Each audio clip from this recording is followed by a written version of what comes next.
안녕하세요. 뉴빌드 남경엽 대표입니다. 자, 이번 시간은 저번 시간에 이어서 계속 목공사 중에서 공사에 대한 범위와 체크 포인트가 무엇이 있는지 알아볼 수 있도록 하겠습니다.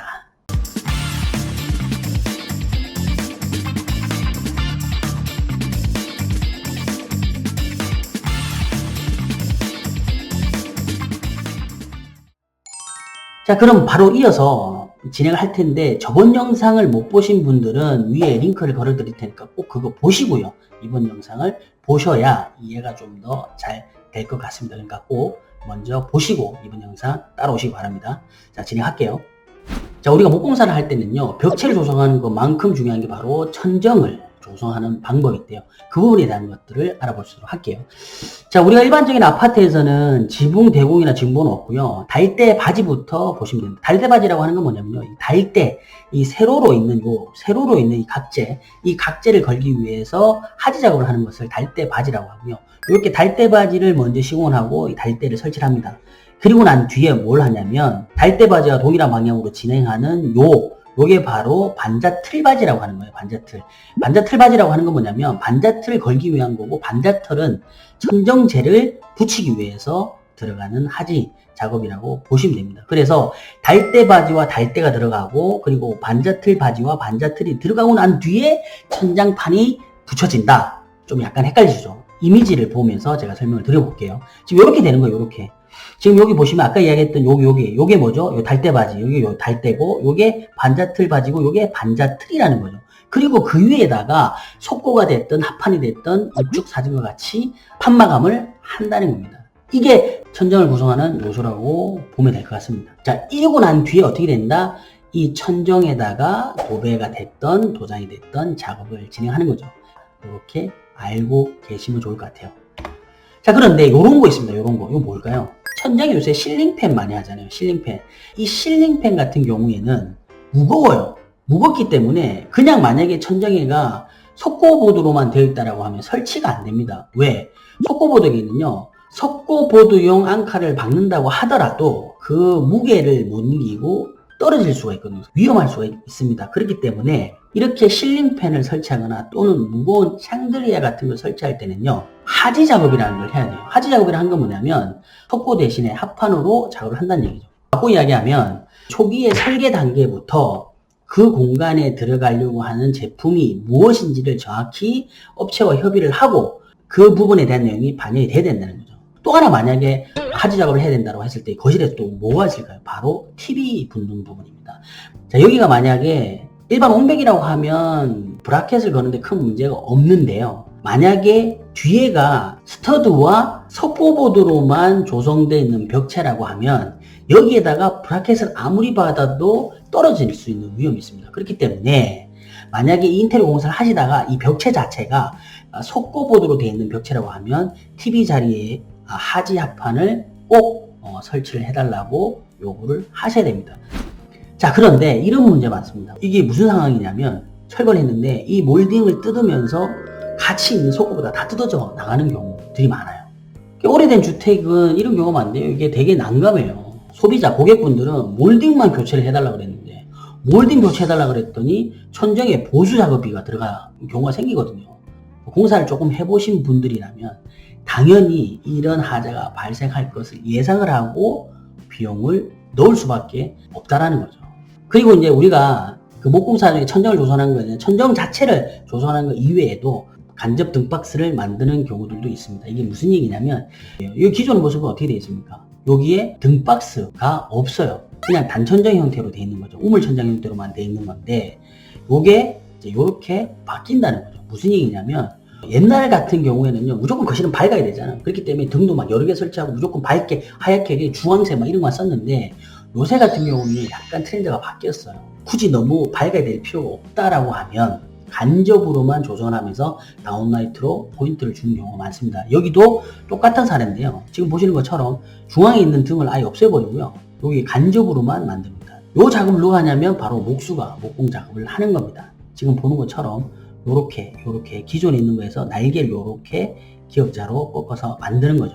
근데 요 작업을 할 때 중요한 사항입니다. 뭐냐면 바로 간접 등박스를 만들 수 있는 최소 높이, 100mm에 대한 건데요. 최소 100mm 이상은 좀 나올 필요가 있습니다. 100mm라고 하는 건 뭐냐면요. 앞에 날개를 50mm 정도를 만들고 나머지 50mm에서 라이팅이 나오게끔 하는 건데요. 이 날개가 최소 50mm는 들어가야 등이 들어가잖아요. 그리고 만약에 빛이 방출되는 사이즈가 이 50mm보다 더 줄게 되면 이게 조금 안 이쁘게 보일 수가 있거든요. 그래서 최소한 100mm 정도가 확보가 돼야 앞에 판재를 한 50mm 되고 라이팅이 나오는 걸 한 50mm 준다. 이렇게 보시면 될 것 같아요. 자, 그리고 우리가 천장 조성하는 데서 또 하나 빠질 수 없는 게 바로 몰딩에 대한 설치입니다. 몰딩 설치. 지금 보시는 이 몰딩, 가장 많이 쓰는 몰딩 중 하나인데요. 계단 몰딩이라고 합니다. 계단 몰딩. 저는 개인적으로는 마이너스 몰딩을 쓰지 않을 때는 대부분 이 계단 몰딩을 많이 씁니다. 이 계단 몰딩 같은 경우에는 업체와 협의해서 내가 이런 몰딩을 하고 싶다라고 이야기해도 되고, 만약에 내가 직영공사를 해서 목수한테 이 자재를 줘야 된다라고 하면 인터넷에서 구매해서 주면 됩니다. 보통 이게 이제 사이즈가 한 개의 길이가 보통 2.3m로 나오는데 해봐야 얼마 안 해요. 몇천 원밖에 안 하거든요. 이런 제품을 사서 줄 수 있습니다. 그럼 어디서 사면 좋을까요? 자, 인터넷 들어가서요. 명성 몰딩이라고 검색을 하면 여기 명성 몰딩 나오죠. 참고로 명성 몰딩과 저는 아무 상관이 없어요. 뭐 이 영상을 보시는 명성 몰딩 관계자가 있으면 제가 물건 구입할 때 좀 싸게 주시면 더없이 고맙지만, 자, 이렇게 명성 몰딩이 들어가면요. 제품 소개 있거든요. 제품 소개에서 보면 기성 제품이라고 있어요. 기성 제품에 들어가면 이렇게 몰딩의 여러 가지 종류가 나오는데, 요 밑에 요 부분은 뭐 계단, 세계단 몰딩이나 또는 갈매 몰딩이기 때문에 여기는 저는 거의 선택을 잘 안 하고요. 보통 일반적으로 할 때, 계단 몰딩 할 때는 요 세 개 중에 하나를 선택을 하는데, 자세히 보시면 여기 보죠. 이게 2단 대라고 되어 있잖아요. 여기는 이제 47mm, 대략 5cm 정도 되고, 여기는 16mm 되는 사이즈인데요. 요게 이제 계단 몰딩 중에서는 조금 큰 사이즈예요. 그래서 저는 요거는 쓰진 않고요. 요 둘 중에 하나를 쓰는데, 보시면 여기는 12mm에 30mm, 그리고 얘는 15mm에 28mm. 그래서 저는 약간 좁은 2계단 소제품 좀 많이 쓰는데요. 차이가 얼마 나진 않지만 조금이라도 좀 좁은 제품을 쓰는 게 훨씬 더 이쁘더라고요. 이건 제 생각입니다. 제 생각. 그래서 직영으로 만약에 진행하시는 분들이라고 하면 요 사이트에서 이렇게 제품 구매를 해서 지급을 해도 되고요. 물론 지금 여기 제가 명성몰딩이라고 소개시켜드렸지만 이 명성몰딩 말고도 영림이나 예림, 제형 같은 경우도 이렇게 다 판매를 하거든요. 그 사이트에서도 보고 가격 단가 확인하고 진행을 하면 되겠죠. 자, 그런데 실질적으로 이 몰딩을 선택하고요. 설치를 어떻게 하는가도 되게 중요합니다. 몰딩을 설치하는 방법에 대한 얘기를 하는 건데요. 몰딩을 설치할 때는요. 지금 보시는 이미지처럼 얇은 부분을 벽에 붙게끔 하는 게 좋습니다. 이건 뭐 때문에 그러냐면요. 몰딩이라고 하는 것 자체는요. 지금 보시는 게 이게 뭐냐면 문이에요. 문틀이 있는데 문틀에는요. 케이싱, 문선이라고 하는 것과 람마라고 하는 게 있어요. 그 이야기는 뭐냐면 천장과 문 그 사이에 빈 공간이 있잖아요. 그 빈 공간을 문선과 람마로 가려주는데 요 문선과 람마를 가져줄 때 요 사이즈가 요 케이싱의 얇은 부분에 쏙 들어갈 수 있기 때문이에요. 자, 여기가 보면 문선이 12mm고 람마 9mm잖아요. 람마보다도 문선이 12mm 더 두껍잖아요. 우리가 아까 2계단 소자 제품이 전체가 28mm인데 그 사이즈가 어떻게 됐죠? 얇은 부분이 15mm 그리고 두꺼운 부분이 13mm였잖아요. 그 15mm 사이에 요 케이싱이 쏙 들어가기 때문에 얇은 부분이 들어가는 거죠. 그럼 반대로 했을 때 반대로 하면 안 되나? 반대로도 아무 상관없어요. 그런데 안 이쁘겠죠. 안 이쁘죠. 왜 그러냐면 마감 자체가 툭 튀어나와 볼 수 있잖아요. 그렇기 때문에 우리가 목 작업을 할 때 뭐 그럴 일은 별로 없겠지만 만약에 뒤집어서 한다. 그럼 어떻게 된다? 사장님 나빠요. 뒤집어 주세요. 라고 이야기해야 된다. 라고 설명드릴 수 있을 것 같습니다. 자, 그리고요. 자, 몰딩을 그러면 크게 보면 우리가 목대로 만드는 몰딩이 있고요. 지금 이것처럼 알루미늄으로 들어가는 게 있는데 둘 다 도배에는 다 사용을 하는데요. 일반적으로 도장 공사를 할 때는 목대로 들어가는 이 계단 몰딩을 쓰는 게 아니고요. 대부분 다 이 픽 처리를 씁니다. 왜 그럴까요? 몰딩이라고 한 성격이요. 재료를 분리시켜주는 역할을 해요. 자, 그런데 도장을 핸들했을 때는 천장도 도장이고 벽도 도장이잖아요. 그럼 그렇게 되면 사실은 몰딩이 별로 필요가 없어요. 그냥 도장과 도장을 바로 만나버리면 되거든요. 그럴 때는 어떻게 되냐면 그 계단 몰딩이 되게 거추장스러운 거예요. 그래서 그럴 때는 어떻게 된다? 픽처리, 마이너스 몰딩으로 해서 아예 몰딩을 가려주면서 도장과 도장이 만나는 효과를 준다. 그러면서 액자 같은 거를 걸 수 있는 추가적인 기능을 줄 수 있게끔 만들어준다. 자, 그런데요. 픽처리를 작업하는 것과 계단 몰딩 설치하는 것 자체도 달라요. 계단 몰딩 같은 경우는요. 그냥 천장과 벽이 만나는데 쭈루룩 탁갈 쏘면서 박으면 되는데요. 이 픽처 레일이라고 하는 걸 달 때는 아까 벽에다가 레이저를 띄워서 그 라인에 맞춰서 탁 하나 피스 작업을 하면서 붙여야 되거든요. 그리고 난 다음에 다시 천장 작업을 해야 되기 때문에 조금은 더 손이 많이 가고 그렇기 때문에 비용도 더 올라간다 라고 볼 수가 있을 것 같습니다. 자, 그럼 계속 이어서 제가 설명 좀 드려볼게요. 우리가 그런 경우 있잖아요. 아, 나는 그 픽처 레일 안 했는데 그냥 일반 계단 몰딩 했는데 그럼 나는 벽에 못 안 받고 뭐 못하나? 라는 경우 있잖아요. 그때 어떻게 하냐면 와이어 잭자거리라는 걸 이용하면 됩니다. 자, 요거는 근데 이동형과 고정형이 있어요. 이동형에는 레일이 있어야 되고요. 고정형은 레일 필요 없이 바로 계단 몰딩에다가 고정을 해서 칩을 하면 되는데 일반적으로 만약에 왔다 갔다 할 게 아니면 그냥 고정형을 선택해도 아무 문제 없습니다. 자, 그리고 마지막으로 목수 노임은 얼마 정도 되는지 그걸 한번 살펴볼게요. 자, 목수 노임은요, 인건비와 장비대 두 가지로 나뉩니다. 대략 얼마 정도 들을까요? 얼마 정도? 인건비는요, 보통 22만원에서 25만원 사이에요. 인당 기준에.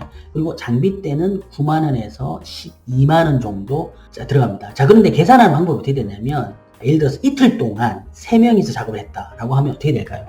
6명이 작업을 한 거잖아요. 6명이 작업을 했지만 장비는 하루하루 들어갔으니까 이틀만 들어가게 됩니다. 자, 그럼 인건비를 25만원 기준으로 본다고 하면 이틀 3명씩 들어갔으니까 인건비만 150만원이 되고 장비 때는 이틀이 들어갔잖아요. 그러니까 12만원 곱하기 2 하면 24만원. 그래서 더하기 24만원을 하게 되면 대략 비용이 174만원. 여기에다가 본인도 부자재라고 해요. 타카 쓴 거, 뭐 실리콘 쓴 거, 뭐 요런 것들 플러스 식대 그리고 뭐 교통비 이렇게 해서 보통 한 1, 20만원씩 붙게 되는데 그렇게 되면 대략 한 200만원 정도 발생하겠네요. 만약 이틀 정도 작업했다는 비용으로 가정하면 그 정도 금액이 나올 것 같습니다. 비용 같은 경우는요, 대략적으로 제가 그냥 알려드리는 거예요.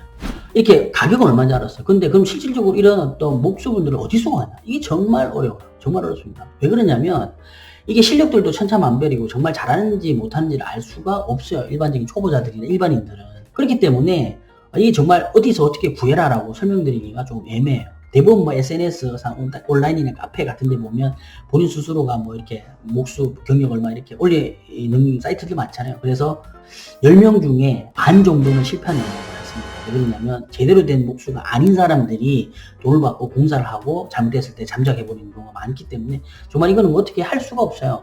그럼에도 불구하고 조금이라도 좀 좋은 사람을 만나려면 경험이 정말 많으신 분들을 만나는 게 중요해요. 뭐 주거부터 상업, 전시공간, 그리고 사무실공사 이렇게 다양하게 많이 해보신 분들이 경험치가 높기 때문에 일을 잘할 확률이 높다. 자, 그리고 또 무조건 젊은 친구들 선호하시는 분들도 있는데 젊은 친구들도 경험이 많지 않으면 자기에 대한 퀄리티가 좋지 않을 수 있기 때문에 그런 부분들도 좀 잘 파악을 하시면 좋을 것 같아요. 자, 어떻습니까? 오늘 우리가 저번 시간에 의해서 2회 동안 목공사에 대해서 살펴봤는데요. 자재에 대한 부분, 그리고 공사에 대한 범위와 체크포인트, 그리고 목수에 대한 노임은 어떻게 되는지까지 살펴봤습니다. 자, 어떻습니까? 이번 영상도 정말 좋았나요? 정말 좋았다면 댓글 많이 남겨주시고 좋아요, 구독, 그리고 알람 설정까지 부탁드리면서 다음 시간에는 더 좋은 영상으로 찾아뵐 것을 약속드리겠습니다. 그럼 다음 시간에 봐요. 제발.